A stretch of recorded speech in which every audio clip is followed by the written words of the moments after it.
Democracia FM y Democracia AM encarnamos la libertad de expresión con periodismo crítico. 7:48.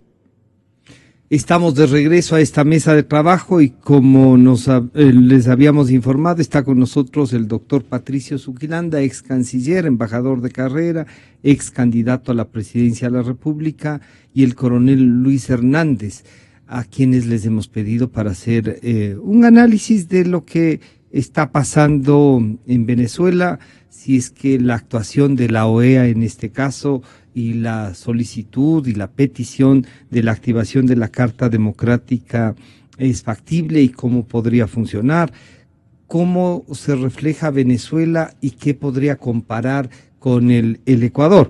Yo les voy a pedir que primero escuchemos lo que pasó en la sesión de la OEA. Lo que ha sucedido en la OEA es un golpe institucional. Se está desconociendo a la presidencia, que en este caso es Bolivia. Nosotros en ningún momento nos hemos negado a poder convocar una sesión a solicitud de los estados. Lo que hemos pedido es poder informarnos y poder establecer los acercamientos necesarios entre los países, pero lamentablemente hay un grupo de países que han perpetrado el golpe institucional contra Bolivia y la han desconocido en la presidencia. Porque al final usted nunca canceló, usted solamente suspendió. Bolivia nunca canceló la sesión, Bolivia suspendió la sesión mientras nos informábamos de esta convocatoria y mientras generábamos los acercamientos necesarios con todos los países de la región. Todo esto fue provocado por la decisión que tomó el Tribunal Supremo la semana pasada, decisión que se argumenta ha sido revertida. Es cierto que la decisión se revirtió, por lo menos su parte más grave, que es la inmunidad de los legisladores y la injerencia o la toma de las responsabilidades de la Asamblea por parte del Tribunal. Pero también es cierto que se mantiene la figura del desacato, que se ha venido usando reiteradamente. Y aparte, lo que es más serio, pone en evidencia lo que ocurrió cuando el presidente Maduro convoca al Consejo y a partir de la decisión del Consejo de volver hacia atrás la decisión, el tribunal automáticamente así lo pone en marcha. Esto es una prueba evidente de que el principio básico de funcionamiento de las instituciones democráticas, que es la separación de los poderes, no está funcionando. El señor presidente de Colombia disimuló su intención de ayudar enviando 3 columnas de tanques a la frontera venezolana el viernes. ¿Esa es su manera de ayudar a Venezuela? ¿Esa es su manera de colaborar con la crisis venezolana enviando 3 columnas de tanques? Eso es lo que estoy refiriendo, digamos verdades. Yo no sé por qué se sienten insultados con una verdad. Reconocimiento indeclinable por el mejor futuro de unos pueblos hermanos. Jamás, míreme a los ojos, señor embajador. Algo muy importante que hacer. Jamás de nuestra parte han existido actitudes de provocación, pero sí siempre una firme decisión para defender a nuestro pueblo y a nuestra soberanía. No le quepan a usted dudas sobre el particular. Si fuera tan importante el artículo 1, ¿para qué tenemos los otros 145? Entonces... Esto no es un punto de orden. Déjese de hablar, hombre, déjeme hablar a mí. Lo que yo le voy a pedir es que por favor usted siga con el debate y que le diga al señor que me está acá gritando a la izquierda que por favor se atenga a la declaración que tenga que hacer sobre el tema y no se ni mencione mi país. Gracias. Cuando la señora canciller de Argentina... Continúe, por favor, señor representante. Cuando la señora canciller de Argentina cese de sus intervenciones en la patria venezolana, cesaremos nosotros nombrarla. Porque no tenemos ningún interés en hacerlo, lo estamos haciendo en respuesta a ataques que no hemos buscado. Esta es una recopilación de las intervenciones del embajador de Bolivia, quien presidía en ese momento y que suspendió la reunión y la instalaron porque parecería que él no la quiso reinstalar. También de la presidenta pretémpore del Mercosur, del embajador de Venezuela, del embajador de Colombia y del embajador de Argentina. Con su experiencia, ex canciller, la OEA está muy activa ahora. Los problemas de América Latina vuelven a tener este impulso para que la OEA tenga este tipo de sesiones, estas descalificaciones. ¿cómo mira ya diplomáticamente? Y esto que no era usual, este trato entre embajadores, ¿no? Bienvenido, buenos días, el doctor Zuquilanda. Muchas gracias, licenciado. Mire, primero agradecerle muchísimo por la invitación, una persona de tanta mesura y sobre todo agudeza política suya. Yo le agradezco mucho que me ha invitado esta mañana. Gracias. Además acompañado, porque quiero referirme a Luis, el coronel Luis Hernández, que está aquí a mi lado. En la hoja de vida de él, lo que más le honra a él es haber defendido al territorio ecuatoriano, defendido de una agresión peruana, le honra sin que el país se haya convocado. Él fue y lo hizo por responsabilidad. A él se le debe las primeras grandes victorias que nosotros tuvimos en el CENEP. Y lo voy a decir por qué. Porque yo era asesor del ministro de Defensa en esa época, cuando él tomó la decisión, conjuntamente con el general Gallardo, de defender el territorio nacional ante la constante agresividad peruana. Por lo tanto, es necesario que se diga aquí en esta mesa eso, y a mí me honra estar con él. Es primera vez que estamos en un panel de esta naturaleza, y quiero decirlo con toda emoción, porque me acuerdo de esos momentos. Fuimos en esta mesa y desde hace años. Y desde esta el reconocimiento ha tenido Luis Hernández. Exacto. Y creo que le consta a la ciudadanía. Y desde esta radio. Y me alegro que usted también. Porque en esta radio, es decir, yo soy testigo viviente de lo que estoy hablando, ¿verdad? De lo que yo digo. Así es que qué honroso es estar aquí contigo, Luis, ¿verdad? Bueno, mire, me acaba de hacer usted emocionar con esta cita de estos embajadores. Por fin la OEA resucitó, pues. Está viva, ¿no? Entonces, eso ha sabido existir la OEA. Exacto, eso es lo importante. La OEA se creó exactamente para eso, para que haya confrontación, para que haya debate, para que haya discusión de los grandes problemas continentales hemisféricos, ¿no? Porque si tenemos una OEA en donde hay un grupo de embajadores que van a tomar tragos, unos buenavidas, no, que no van a decir nada, o que tienen el ejemplo de este Insulza, de este secretario general chileno que estuvo de secretario hace poco tiempo, en donde sucedían las cosas que sucedían en Venezuela, torturaban, violaban, metían a la cárcel, rompían la jurisdicción, la independencia de poderes en un país como es Venezuela, e Insulza no vivía. No existía, no había nada, no producía ningún tipo de actividad, de dinámica en la discusión de los problemas continentales. Felizmente viene Almagro, ¿no? Que es un héroe de la diplomacia contemporánea. Almagro es el que engatilla el problema, coloca el problema encima de la mesa y obliga a que los embajadores hagan lo que acabamos de escuchar, es decir, discutir entre ellos las cosas que están pasando en el continente. En algunos casos, pero debatan. Vea usted, como por ejemplo, es lo mismo que está sucediendo en el Ecuador. Si aquí los políticos, ¿no? Hablemos de los políticos, porque la mayoría son politiqueros. Si los políticos, si los asambleístas, si los diplomáticos, si los empresarios no discuten lo que está pasando en la nación, ¿quién discute? Entonces vamos a quedarnos pasivos. Aquí no sucede nada, no sucedió nada, aquí no ha habido fraude, aquí ha habido todo pureza, todo sensación. Igual que en Venezuela. En Venezuela se hizo eso. En Venezuela pasaron años de desgracias, años de miserias, de violaciones, de agresividades. Mesa de diálogo. Y recién ahí comenzaron a estructurar una mesa de diálogo. Felizmente nosotros. A ver, porque aquí sí hay que darle mérito a los ecuatorianos.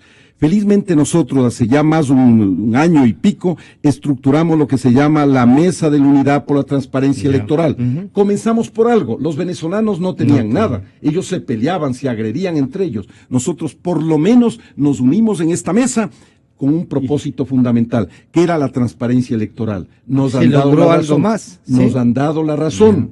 Acuérdese, a ver, no quiero hablar de mi partido político, porque en este momento estoy colocado la camiseta de la selección nacional, el amarillo, azul y rojo, ¿no? Entonces yo quisiera hablar por la unidad, no quiero hablar por mi partido. Antes de ir a eso, nuevamente a Luis Hernández, yo quisiera plantearle esto. 21 países de América han planteado de que hay que activar la carta, de que hay que tomar decisiones. Y hay y ahí voy a pedir tanto la experiencia militar como la experiencia del análisis internacional, Luis.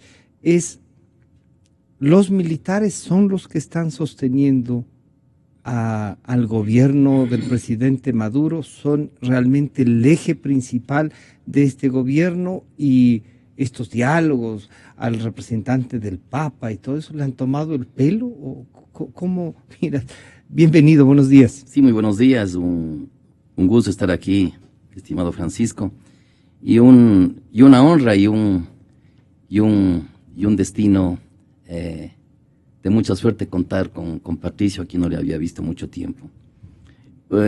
Uno en la vida es el resultado de las experiencias, y las experiencias son motivo de suerte o de mala suerte. Yo tuve la suerte de estar en el despacho de Miguel Gallardo 2 años antes de ir a la guerra, y esos 2 años compartí de manera muy, muy cercana con Patricio, porque él era el asesor en temas internacionales, y hablábamos mucho del tema Perú. Y entre esas experiencias que uno acumula, yo me inyecté muchísimo de ese patriotismo y esa determinación de Patricio. Y el conocimiento. Y esa experiencia de carrera, es parte de lo que uno tiene cuando está comandando en momentos tan difíciles como me tocó en el CENEPA, y que la suerte también me permitió que salgamos airosos, y que sea una de las páginas de mi vida que la llevo con mucho orgullo. Y cuando amigos como Patricio, del que aprendí, como dije anteriormente, esos años previos antes de irme, están aquí, me siento muy, muy contento. En el tema de Venezuela, yo creo que cambia el contexto internacional, que le permite que la OEA reaccione como siempre tenía que haber reaccionado. Lastimosamente, los intereses a veces se sobreponen al deseo de cumplir sus deberes, ¿no? Al deber ser. Al deber ser. Entonces cambia el contexto regional. En Brasil ya no está ni Lula ni Dilma. En Argentina ya no está la señora Kirchner. Y ya no está Chávez. Evo Morales ya no se va a lanzar de candidato, ya no puede. Están procurando nuevamente hacer un referendo para la reelección. Y aquí estamos en transición.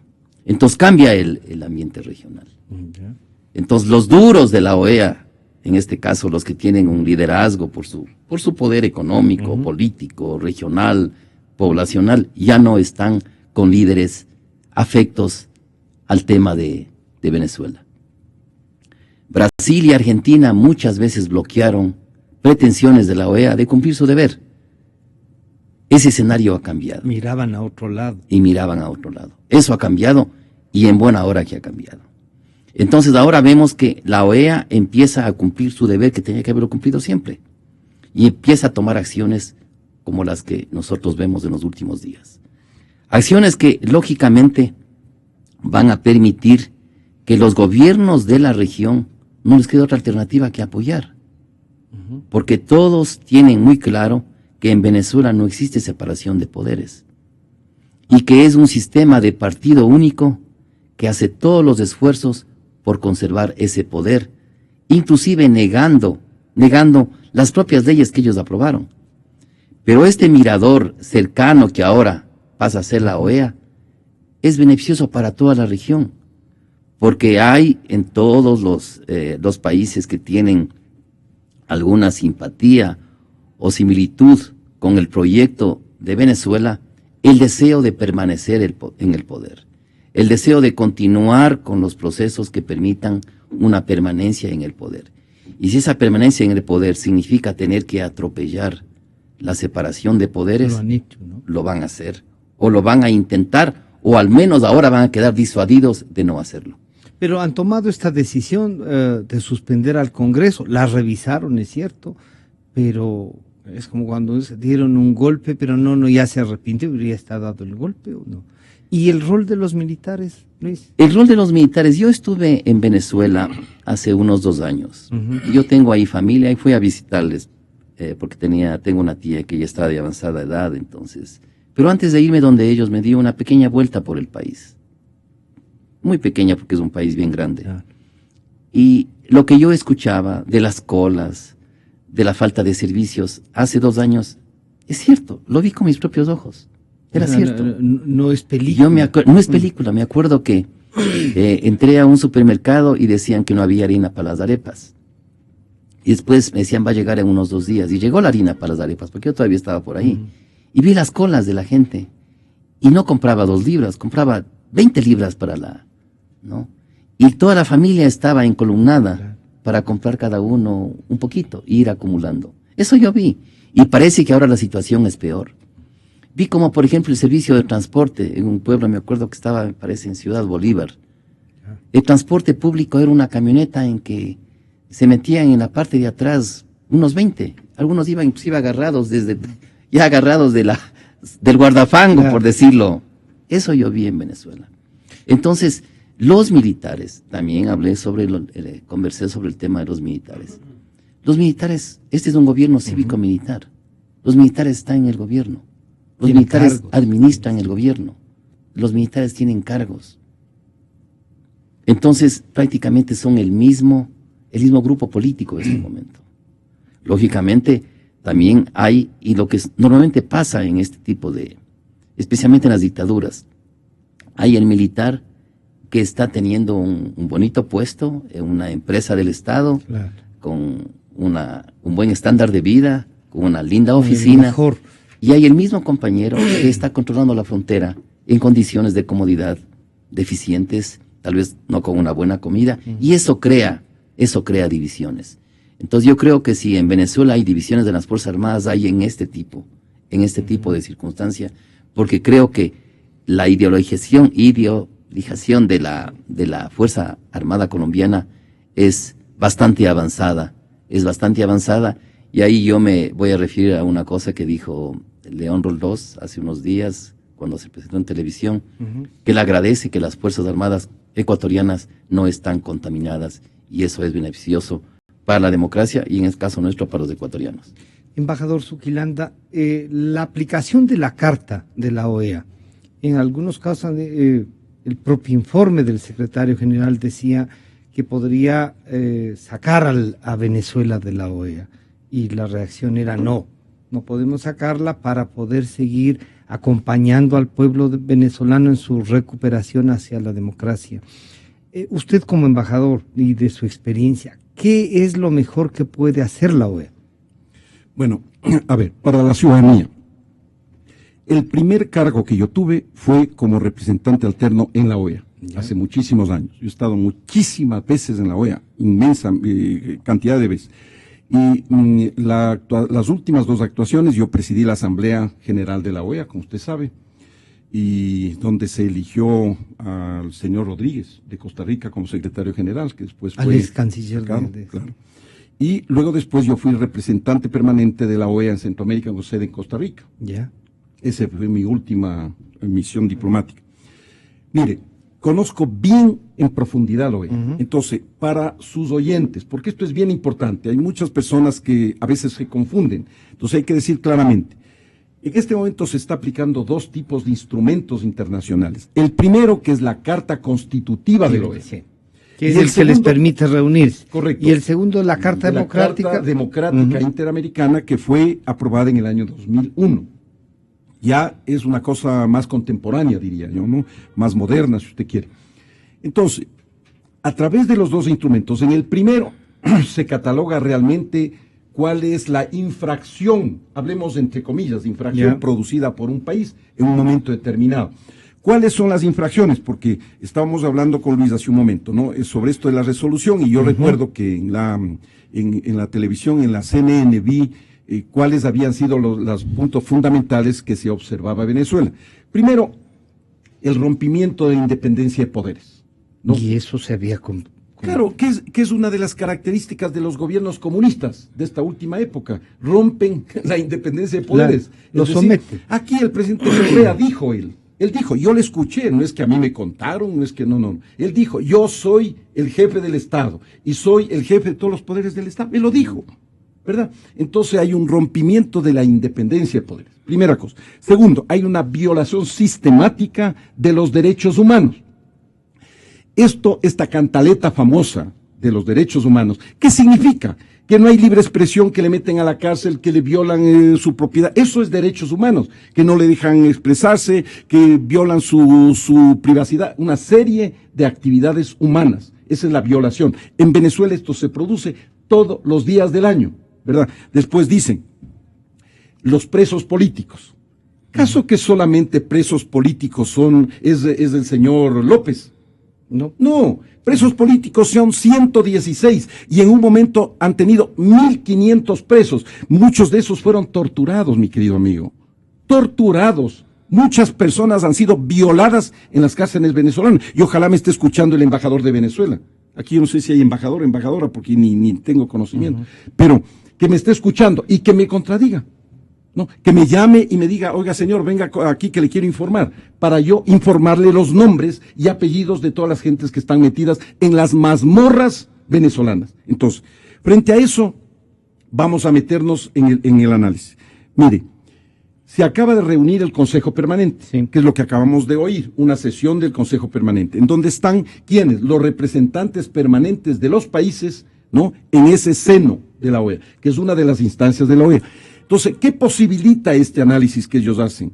¿No? Que es parte de la resolución, lo que decía, si no estoy equivocado, yo le ruego, porque yo no he leído la resolución, pero decía la gente de la CNN, decía lo siguiente, decía, esto nos llevaría a una definitivamente a la posibilidad de convocar a una asamblea general extraordinaria.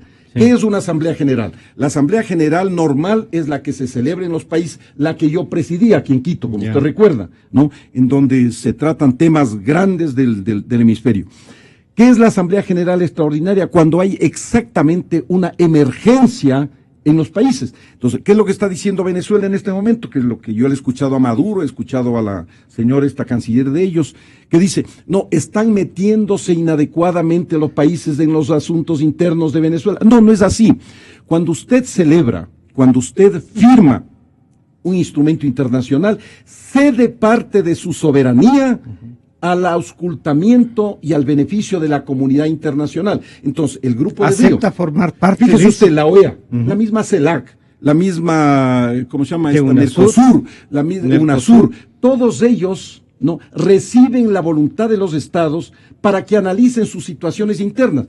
Porque si analizamos, en cada acta constitutiva aceptan a qué se somete. Francisco, si analizamos el término económicos, los términos financieros, los términos culturales, los términos sociales, ¿por qué no vamos a analizar los términos políticos? Entonces, en este momento hay una violación sistemática a los principios básicos de comportamiento de un país en el concierto hemisférico americano. Y por lo tanto, entonces la OEA tiene todos los instrumentos en la mano, no solamente para intervenir, sino para expulsar a un país que no está cumpliendo básicamente lo que se ha comprometido. ¿Y lo de la expulsión es conveniente o no? Mire, esa ahí es un juicio, a ver, si a mí me diría... Si usted fuese el representante ecuatoriano en la OEA, ¿qué le aconsejaría yo al presidente para que diga, nuestro voto como país se va a comprometer en esto? Verá, los países han venido haciendo esfuerzos ya muchísimos años. A ver, si yo estuve sentado 20 veces con el señor Chávez. Si no, yo le conozco muy bien a Chávez antes de morir. Yo estuve sentado 1001 veces en sesiones con él. No, yo he estado sentado con cancilleres, con muchísimos cancilleres. ¿Con el presidente Maduro cuando era canciller? No, con él no. No, yo le conocí a él, pero antes de ser canciller. Él fue canciller cuando yo ya fui defenestrado y nos dieron el golpe de Estado aquí en Ecuador. Bien, mire, pero he estado con él. La violación, ¿no?, de todos los principios básicos de juridicidad, políticos, sociales, de derechos humanos, de todo, ¿no? En Venezuela no es un asunto nuevo, es un asunto viejísimo. Es un asunto que viene sistemáticamente produciéndose aquí en el hemisferio. Más bien han sido pacientes. Las naciones americanas han sido enormemente pacientes. Acuérdese, el mismo presidente Bush, hijo, ¿no? Bush, hijo. Yeah. Y luego después el mismo presidente Obama recibieron los mayores insultos de la nación venezolana. ¿O estoy equivocado? Del presidente de Exacto, Venezuela. es decir, del presidente de la nación venezolana, ¿no? Entonces, hemos sido muy pacientes, hemos sido muy cautos, Entonces, nosotros debemos hacer todos los esfuerzos posibles para que esas circunstancias se solucionen. No es que se mejoren, se solucionen. Que haya independencia de poderes, respeto, que salgan los presos políticos y así sucesivamente. Conservando la soberanía de Venezuela. Y además que haya elecciones. Las elecciones, tiene que producirse las elecciones de este año. De lo contrario, estamos hablando de una dictadura fatal. Entonces, ¿qué es lo que yo creo? Que hay que hacer el último esfuerzo. Hay que hacer un último esfuerzo, ir con todas las naciones para exigirle a Venezuela nitidez en su procedimiento. Y luego sí, después ya veremos, como dicen la gente mayor. Luis, si es que este es el panorama, ¿no es cierto? Desde el sentimiento militar, cuando alguien les dice, vean, van a tener que salir de lo que... van a tener que salir de los cargos, van a tener que regresar a los cuarteles, parecería que eso es lo que no están dispuestos a hacer. Pero claro, decisiones como estas, y yo le preguntaba al embajador, ¿estarán dispuestos a expulsarla? Algunos dicen no la expulsen porque así podemos seguir interviniendo en temas de exigir. ¿Puede producirse algo más de lo diplomático que se ha pasado hasta ahora? Sí. Aquí me gustaría traer al análisis, bueno, al recuerdo, lo que escuchamos del embajador de Bolivia. Del presidente. Del presidente del que no quería convocar. No quería entonces instalar. De suspender. La mañosería. Mañoso, tramposo. Pero eso puede hacer en Bolivia, pues. Claro. Eso puede hacer en Bolivia, ¿no? Pero en el exterior ya no pudo. Porque quiso suspender, o sea, dar tiempo. ¿Suspender hasta cuándo? Entonces tomaron una acción. Eso quiere decir que están dispuestos. Están dispuestos, yo creo, que si las cosas no se remedian en los próximos días, ya estamos viendo que hay más movilización también en las calles de Venezuela. Yo creo que las posibilidades de que sea expulsada Venezuela son bastante reales.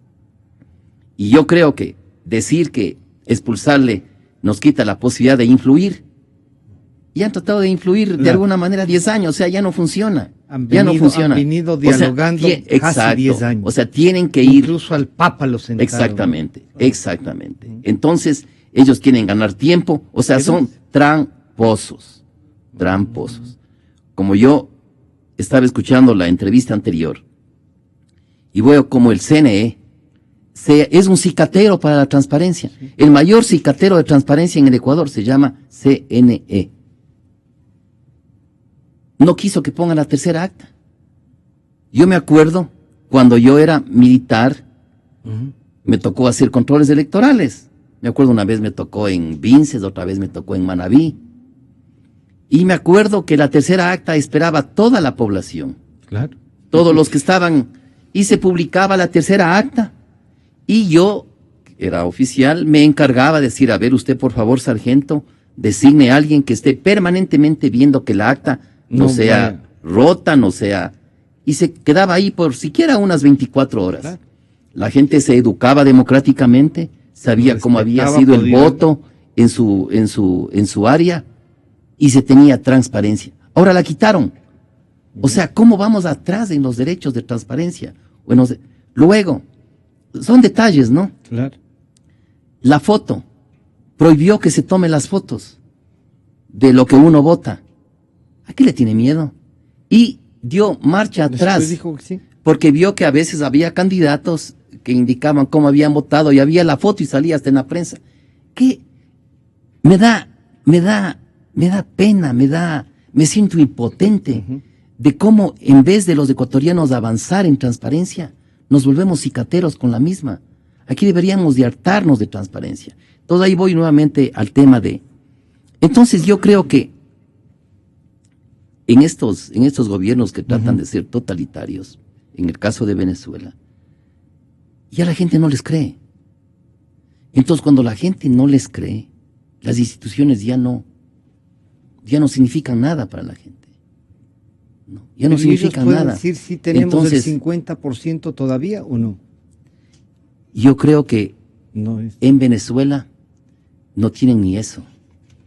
Yo creo que en Venezuela, bueno, ya vemos como la Asamblea Nacional es de mayoría. Es de mayoría. Entonces ellos saben que van a perder las elecciones. Ellos saben que van a perder las elecciones. Entonces tratan tratan, porque esos son los problemas del poder total, creen que todavía pueden conservarlo por mucho tiempo, como sea, y eso no sucede. Yo creo que las señales que dé la OEA, por ejemplo, una expulsión de Venezuela, crea un ambiente interno más fácil para los grupos de oposición. Más fácil. Y también el aislamiento de Venezuela facilita a que los gobiernos que realmente están apoyando el hecho de que salga puedan influir con estos grupos de oposición, puedan influir de alguna manera. Pero no estaremos a pasos ahí, embajador, de crear una nueva Cuba y de, si, como dice Luis, ese aislamiento y esta salida, de empobrecer más todavía al pueblo venezolano y de no ayudarles a rescatar. Y para que nos ayude, un último mensaje a los ecuatorianos de lo que está pasando acá también. No es posible que se instale una nueva Cuba. ¿No? El sistema comunista en el mundo, no hay ningún ejemplo de que haya sido exitoso. Yo conozco Laos, Bután, Camboya, estuve en Vietnam, he estado en miles de estos países. Yo fui embajador en Singapur y en Malasia, ¿no? En Tailandia. ¿No? Entonces, yo conozco bien esos sistemas, destruyen las sociedades, desvertebran las sociedades, liquidan las capacidades económicas de los países, por lo tanto, ese ejemplo en el mundo ha cundido. Yo creo que no hay ninguna posibilidad de éxito de los gobiernos comunistas. Vea, para decirle lo siguiente. Primero, los ecuatorianos debemos sentirnos orgullosos porque hay una enorme diferencia entre los militares ecuatorianos y los venezolanos. ¿No? Yo tengo la impresión, y que no me critiquen mucho. No, yo tengo la impresión de que los militares ecuatorianos son mucho más formados académicamente, mucho más capaces, mucho más profesionales y han resistido la capacidad de penetración de estas teorías, de estas ideologías importadas, que no nos sirven para nada. Nosotros tenemos que irnos por el nacionalismo. Primera cosa, primer mensaje. Segundo mensaje, efectivamente la trampa, ¿verdad? La trampa es la característica de estos sistemas. La trampa en el sistema electoral. Matemáticamente igual, la misma trampa que se hizo en Venezuela se está haciendo aquí, en el sistema electoral. Por lo tanto, hay una enorme similitud en el procedimiento. Y que no me critiquen en lo que voy a decir. Y como el embajador ya debe estar alertado, ojalá me entienda bien claramente. Cuidado que diga que yo me estoy metiendo a criticar sistemas extranjeros. Cuidado, porque fue Chávez quien se metió a pagar aquí en el Ecuador y a alebrestar a la gente para el golpe de Estado contra Lucio Gutiérrez. Por lo tanto, él sí influenció en el derrocamiento de un gobierno legal y constitucionalmente establecido en el país. Por lo tanto, nosotros no aceptamos ese tipo de injerencias, pero también tenemos derecho nosotros a ocuparnos de los hermanos venezolanos, porque si no, mire, usted ve en la calle miles de venezolanos, gente profesional ahora vendiendo empanadas, vendiendo, yo qué sé, en la calle, pobre persona, estas personas inadaptadas que vienen aquí desesperadas, muertas de hambre, lo que decía Luis. Si eso no es broma, la gente está desesperada en Venezuela, por eso uno huye, pues caso que uno sale de un país, ¿no?